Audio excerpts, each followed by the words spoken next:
Hello and welcome back to Seagulls Central. I'm MacDonald. Thank you so much for tuning in to another video on the channel. As always, thank you for returning to this channel, tuning in, clicking on this video and getting involved as always. It really means a lot. Last video where I ranked the Brighton players created so much good conversation and so many great comments from you guys, so I really appreciate that. And as always, thanks for getting involved. If you haven't already, please subscribe to the channel. It really makes a big difference to me. Drop a comment below.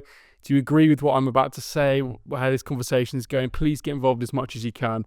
I love reading your comments, replying to them, getting involved. So thank you so much for supporting this channel as always. And if you're new, welcome along to the show. And if you're not new, welcome along to the show.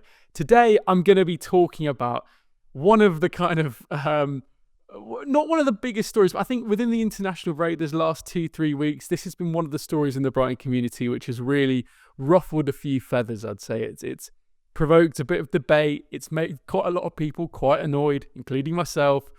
And it kind of went semi-viral, to be fair, even outside of like the Brighton community. Football fans generally, I think this conversation and this point made by Rory Jennings was brought up quite a lot. It was covered by national outlets. Obviously, it was on the Overlap show, which was a massive platform for him to kind of tear into Brighton. But we'll get on to what he actually said in a minute. But I wanted to respond to it, obviously, as a Brighton fan.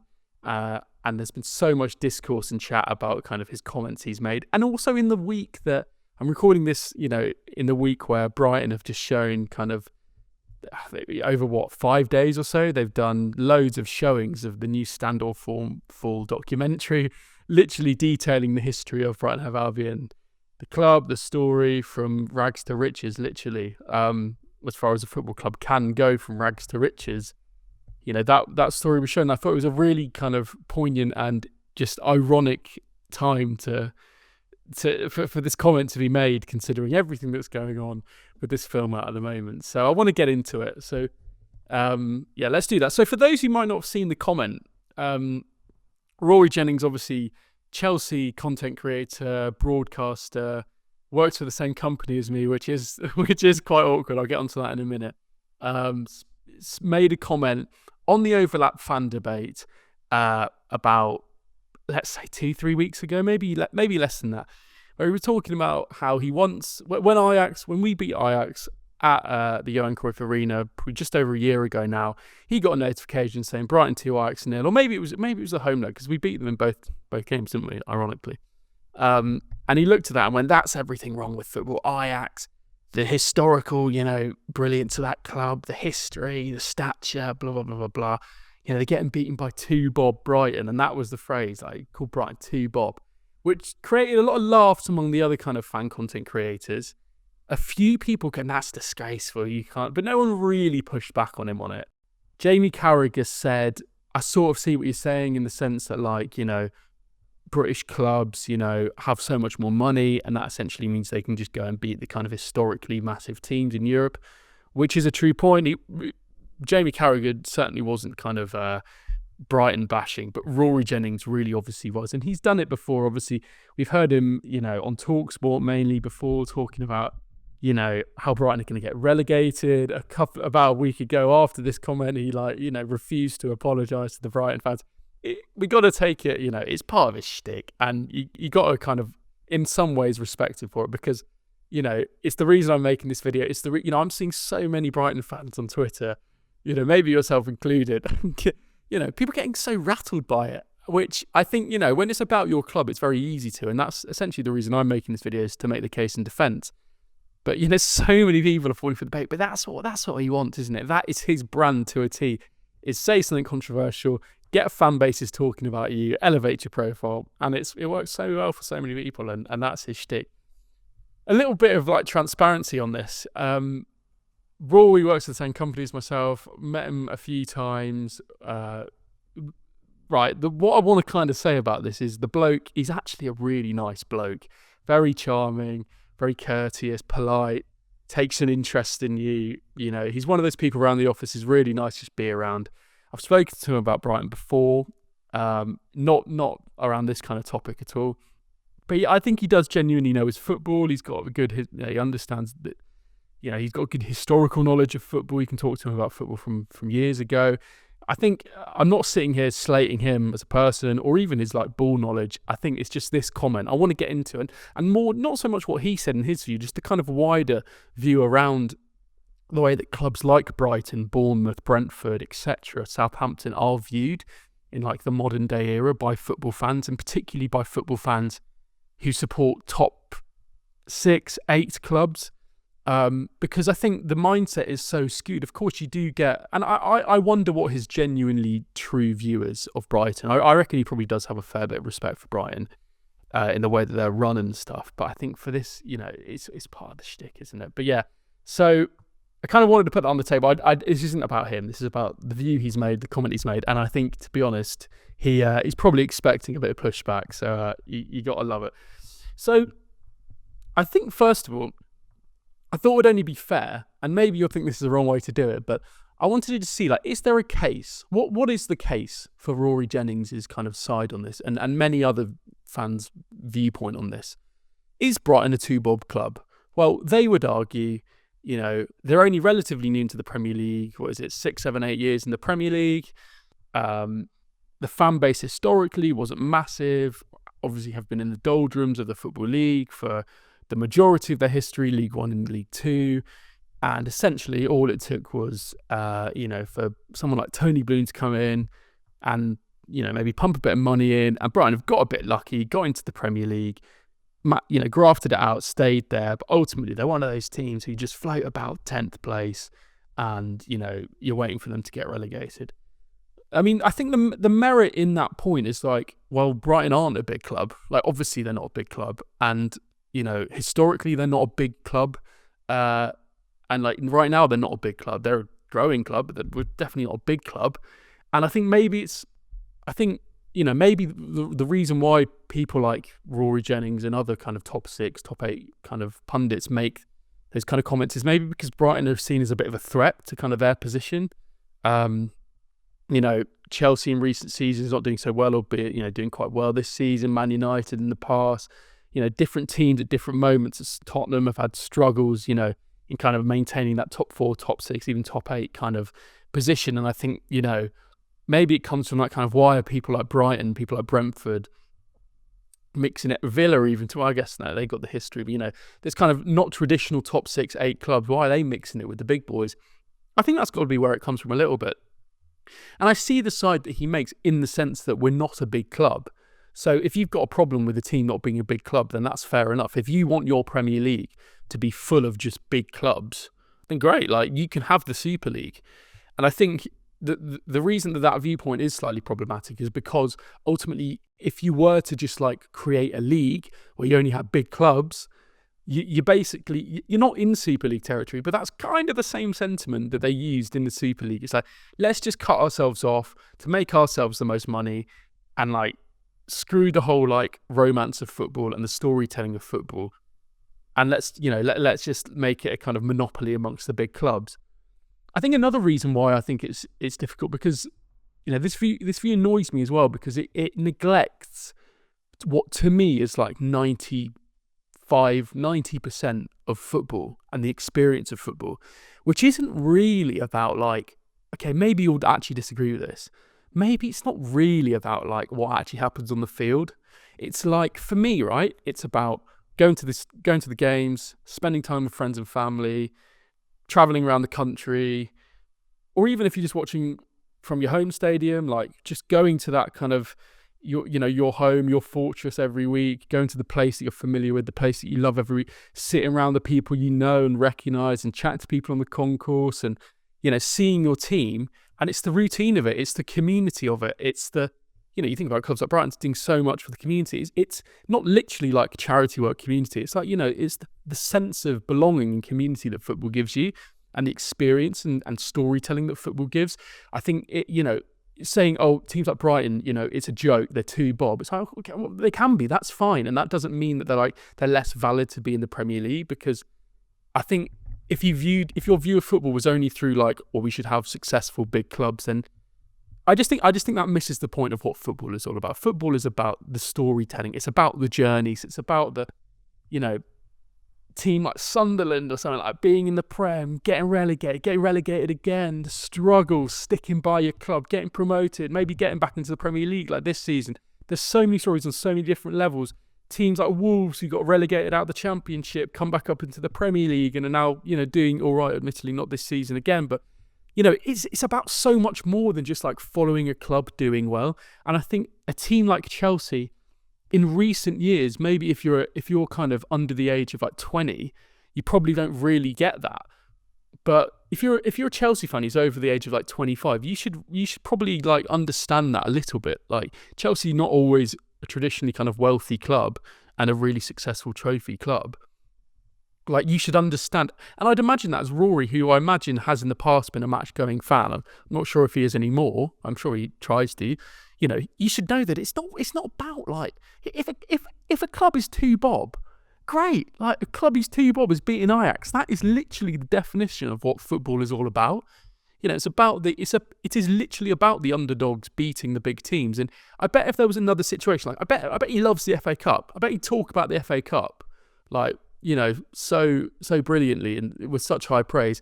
If a team like bloody Accrington Stanley went and beat Man City, he'd be thinking that's like, what a story. That's the magic of the cup.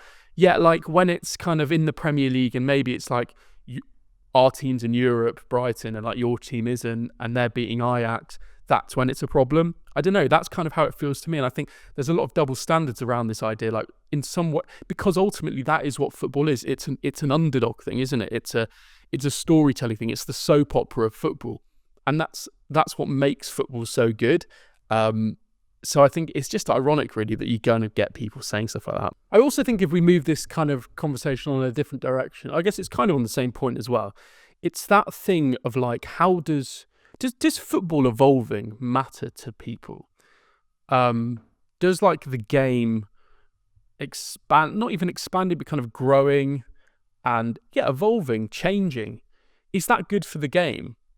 The beautiful game generally, like, is that good for it? Would football be better if there was no relegation and promotion and it was like, these are the teams in the Championship, these are the teams in the Premier League, these are the teams in League 2, League 1, like, these are the teams in League 1, like, what do you know what I mean? Like, is that better? Like, obviously that's not better, is it? Like, in my opinion, the point of football is that, it evolves, it changes, it grows, it develops. It's the very definition of it is like the fact there's jeopardy. Like, you can win, you can lose, you can get relegated, you can get promoted. So it literally means that a team like Stockport County in 5-6 years' time could be in the Premier League. Obviously that's very unlikely to happen, but like, that's kind of what keeps people watching. That is the point of football. That is, jeopardy is the biggest aspect in why football is important. And it's back to that thing about the Super League. Like, people came out when the element of jeopardy left football or was threatened to leave football and protested about it because it's kind of against everything that football is about. I also think another thing that kind of plays into this conversation a little bit is, and you hear it a lot with loads of people, even just like if you're down the pub, if you're talking to someone just like in a casual setting, it's the thing of I think the nostalgia element of football plays a huge part. Like, we saw it with the Barclays men trend. I don't know if you saw it. I'm sure you did on Twitter and X. Like, about a month ago, that Barclays men trend where people were just bringing up like old players from like teams like Wigan, Stoke, Portsmouth, like all of those teams from like 15 years ago. In that Barclays Premier League era from like 2005 to 2018 or something. Like, I think was the era of Barclays sponsorship. And it's interesting because I think we saw a lot of that now. We saw a lot of that recently where people were saying stuff like, this Barclays men era trend can make you realise how washed football is now. Like, bring back the Stokes and the Portsmouths and the Boltons and the Wigans. Get rid of the Brighton, Bournemouth, Brentfords of this world. And I think that's, that's... And then you heard some people talking around the discourse around that as well, how that was essentially just because they're the teams that, like, when you were, like, let's say someone's like 30 now, like, when you were 15 and loving football, that was the team that was, like, in the Premier League. And that's what you, like, think back to as being, like, the great era of football. Like, some of my best memories were, like, 10 years ago when I was a teenager and we were in, like, the Championship, League One, like, would have been more than 10 years ago. Do you know what I mean? Like, they had some of the best memories, because that's like some of your first, not your literal first, but like some of your first encounters with football when you're young, impressionable, and you think this is what football's all about. And then someone goes, "Oh, do you remember, like, I don't know, let me just think of the most random, do you remember flipping JJ Koch or whatever?" Like, you go, "Oh my God, yeah." Like, he was just like a player who, when you were young, was just like really good and skillful and fun. Like, so I think it's, I think that plays into it massively. I think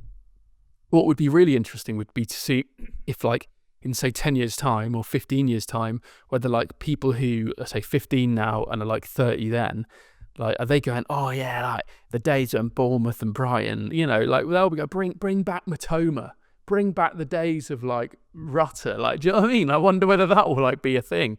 Bring back the days of João Pedro, like, the streets won't forget Brajan Gruda. Like, that might be a thing. And I think that's a massive part of it as well. It's like, just because a club's kind of wasn't big 15 years ago doesn't mean they're not relevant now. And I think the fact that Brighton are doing such a good thing at the moment where they're shaking things up, they're making big teams think twice about like how to recruit, how to play, how to run a football club, fan experience, all of these things. And they're kind of waking up to the fact that a team like Brighton probably is not here to stay, but like at least in the next few years, they're not really going to be going anywhere. And I think it's taken fans a few years to kind of come to terms with that. And I think even now you'll get fans who probably won't accept that. But, you heard the argument so much about how, when are Brighton just going to do a Southampton? I get it at work a lot. Obviously, my office is full of football people. It's like, when are Brighton going to do a Southampton? They keep selling your players and, you're going to get relegated at some point. And I always think to myself, like, I don't think you must just like not know much about Brighton as a football club, or like, let's just say Bournemouth as well. Like, or Brentford, you must just not know much about these teams if you're sat there going like, "Oh yeah, like you're going to fall off at some point if you keep selling your players." It's like, well, that's just a line you've like seen on TV or social media from a pundit. Whereas like, you've not really thought about the fact that like, Tony Bloom, probably has one of the most sophisticated analytical models like in the whole of Europe, if not the world, that's kind of running this football club. It's so, Brighton's succession planning so brilliant in terms of players, staff, personnel, like all of those things. There's so much behind the scenes that means if you actually did like a vague bit of research into it, you'd understand that like, okay, that could happen, but like, it's not comparable to Southampton. It's not comparable to like, maybe it's more comparable to like a Leicester. Like, do you know what I mean? Like, have like 10 years of like a really cool journey. It probably wasn't even 10 years, was it? Let's be honest. It was less than 10 years.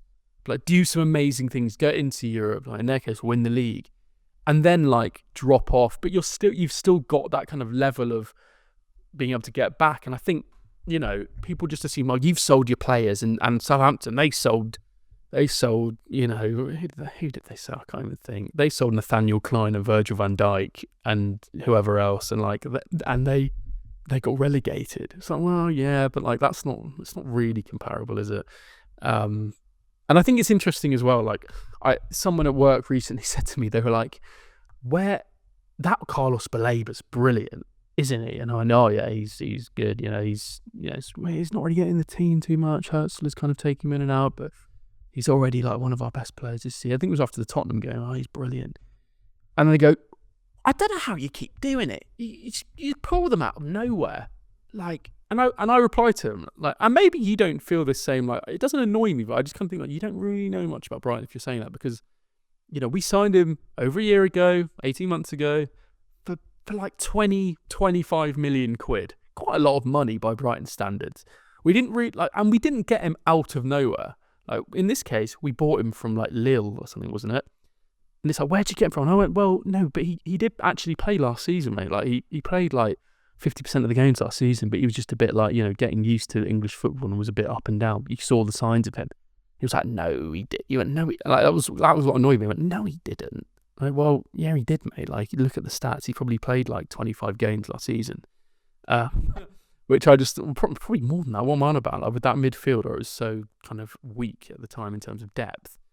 And it's kind of, that made me think like, lots of people I think don't know a lot about Brighton, don't know a lot about Bournemouth or whoever else, and I think you get pundits on TV, you see it a lot, talking about these teams, and they don't really know much about the teams they're talking about. Do you know what I mean? And you kind of get your Redknapp or your Souness on TV or radio, and just go, yeah, this, that, or the other about Brighton.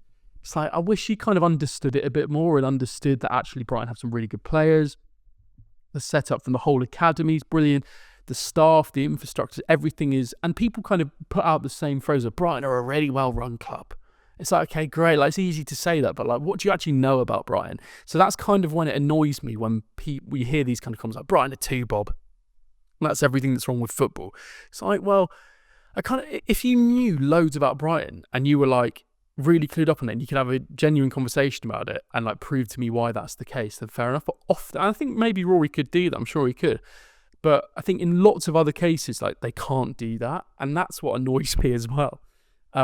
So yeah, I feel like I've kind of made a case there. The final thing I want to say is just like, why Brighton matter now? And I think ultimately, I think what you've got to remember, and what everyone will remember as a Brighton fan, particularly if you're say over 25, over 30 years old, you'll recognise that this is obviously just a moment in time. I'm not saying Brighton are going to get relegated and it will go back to kind of how it was 25 years ago, but it's a moment in time, isn't it? Like, who actually does know how this is going to develop?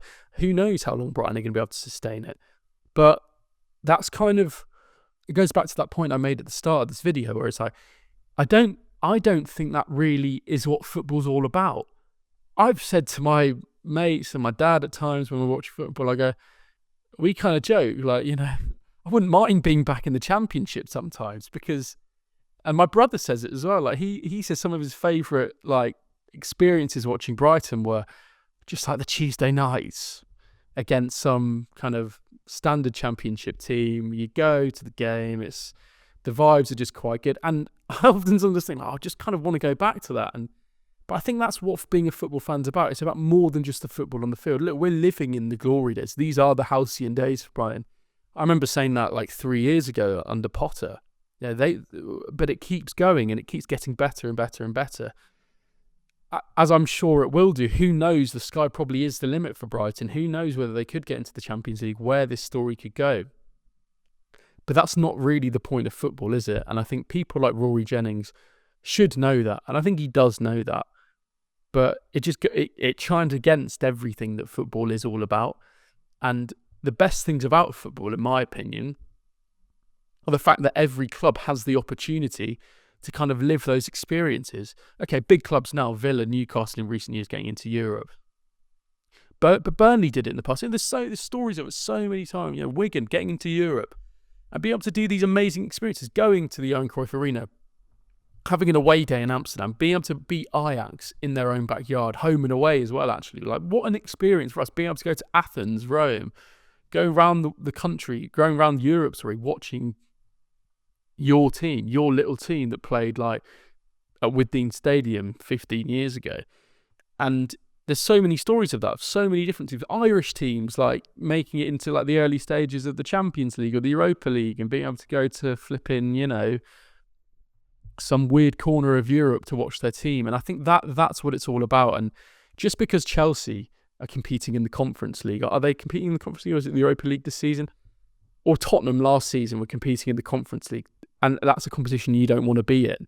Doesn't mean that like you should feel resentful because another club is competing in the competitions that you want to be in. And I think that's interesting. I think it says a lot about where football is at the moment and the way it's going. I think we've got to embrace it because Brighton are a part of it and we're part of this modern day football.